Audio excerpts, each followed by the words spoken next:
Monsieur le Président, Monsieur le corapporteur, chers collègues, s'il n'y a plus de culture transgénique en France, c'est grâce aux mobilisations citoyennes commencées dès la fin des années 90. Malheureusement, le problème des organismes génétiquement modifiés, les OGM, n'est pas derrière nous. D'abord, nous apportons des OGM pour nourrir les animaux issus de l'élevage industriel. 70% des importations destinées à l'alimentation animale dans l'Union européenne sont des OGM. Certaines cultures OGM, de colza ou de tournesol par exemple, sont cultivées en France dans la plus totale illégalité, alors même que le génome a été manipulé. Enfin, et c'est ce qui nous inquiète aujourd'hui, il est question de déréguler totalement une famille complète d'OGM, les plantes issues des nouvelles techniques génomiques ou NTG. En 2018, la Cour de justice de l'Union européenne a pourtant jugé que toutes les plantes issues des NTG devaient être assimilées à des OGM et donc soumises aux mêmes règles strictes les encadrant. Car il s'agit bien, stricto sensu, de modifier en laboratoire le génome d'une plante pour en modifier les caractéristiques physiques.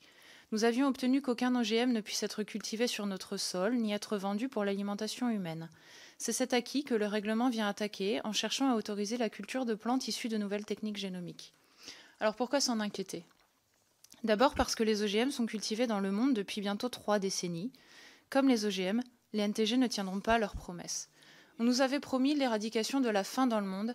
Celle-ci sévit encore et a largement augmenté ces dernières années. On nous avait promis de faire pousser des plantes sans eau, encore un mirage. D'un côté, on nous répète à tort et à travers qu'il n'y a pas d'agriculture sans eau pour justifier notamment la construction de méga-bassines, par exemple. Et de l'autre, on nous promet que les OGM arriveront à pousser sans eau. Il faudrait savoir. On nous avait promis une réduction de l'utilisation des produits phytosanitaires. Quand on fait le bilan, en termes de surface cultivée, 90% des plantes OGM sont ou bien tolérantes au glyphosate ou ont été modifiées pour créer leur propre insecticide. Autrement dit, nous avons sélectionné des plantes pour leur toxicité.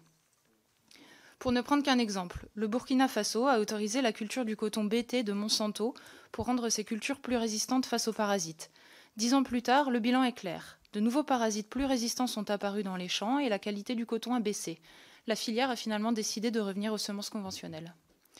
Résistance aux parasites, augmentation de l'utilisation des produits phytosanitaires, augmentation des coûts pour les agriculteurs, les NTG menacent de nous faire entrer dans un cercle vicieux. Seules les multinationales tireront leur épingle du jeu, puisqu'elles vendront du même coup semences et produits phytosanitaires. C'est la raison pour laquelle Bayer, Monsanto et Corteva soutiennent cette dérégulation des nouvelles techniques génomiques. C'est une affaire d'argent. Pour nos paysans et paysannes, cela signifiera accroître leur dépendance, accroître les coûts, réduire leur reste à vivre, quand il en reste. Collectivement, cela signifie accepter l'idée que ce qui devrait rester commun, le vivant, puisse faire l'objet d'une appropriation privée. Plus grave encore, nous acceptons que des multinationales étrangères puissent posséder ce qui est à la base de notre production alimentaire. Ce qui m'amène à présenter les conséquences irréversibles d'une telle dérégulation. Premièrement, si des firmes possèdent les brevets des espèces que nous cultivons, si nous ne pouvons plus semer sans payer un tribut à des entreprises étrangères, comment retrouverons-nous notre autonomie agricole et alimentaire ? Deuxièmement, une fois ces nouvelles variétés disséminées dans l'environnement, il sera trop tard. Une fois que les semences NTG se seront hybridées avec nos semences paysannes et qu'elles auront contaminé notre patrimoine semencier, il sera trop tard. Notre biodiversité agricole sera réduite à jamais. En présence d'un risque dont les conséquences sont potentiellement irréversibles, il faut appliquer le principe de précaution qui est inscrit dans notre Constitution comme dans le traité de fonctionnement de l'Union européenne. Arrêtons de jouer aux apprentis sorciers, arrêtons de bricoler avec le vivant. Nous devons être d'autant plus prudents que la majorité de nos concitoyens est opposée aux OGM comme aux nouvelles techniques génomiques. Chacun et chacune d'entre nous a d'ailleurs été interpellé, je ne sais pas si vous avez remarqué, cette semaine par des dizaines de citoyens de sa circonscription demandant de mieux encadrer les OGM et les NTG. Une majorité écrasante, 91% pour être exact, souhaite au moins savoir si les produits alimentaires qu'elle achète contiennent ou non des OGM ou des NTG. Plus de 500 000 personnes ont signé une pétition pour demander la régulation de ces NTG. Pourtant, à ce stade, il n'est pas clair que les produits contenant des NTG seront étiquetés comme tels. De nombreux lobbies défendent que nous n'aurions pas la capacité technique pour assurer ce suivi. Les NTG, une fois implantés, seraient indétectables. Autoriser les NTG, c'est donc signer pour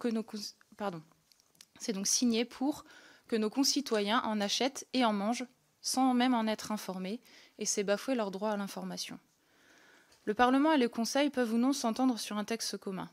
2 pays vont faire la bascule au niveau européen, soit pour que les nouveaux OGM restent réglementés, soit pour qu'ils soient dérégulés.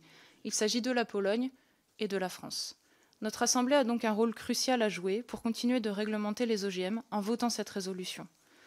En tant qu'écologiste, vous vous en doutez, je serais volontiers aller plus loin que cette résolution, car je défends notamment une suspension de toutes les importations d'OGM sur le continent et une meilleure surveillance des OGM introduits illégalement sur le territoire. Je défends aujourd'hui, avec mon collègue Stéphane Delautrette, une position de compromis. Maintenir la réglementation existante et, à défaut, veiller à minima qu'il existe une clause de sauvegarde, c'est-à-dire que chaque pays puisse interdire chez lui, s'il le souhaite, la culture des NTG. Je vous remercie.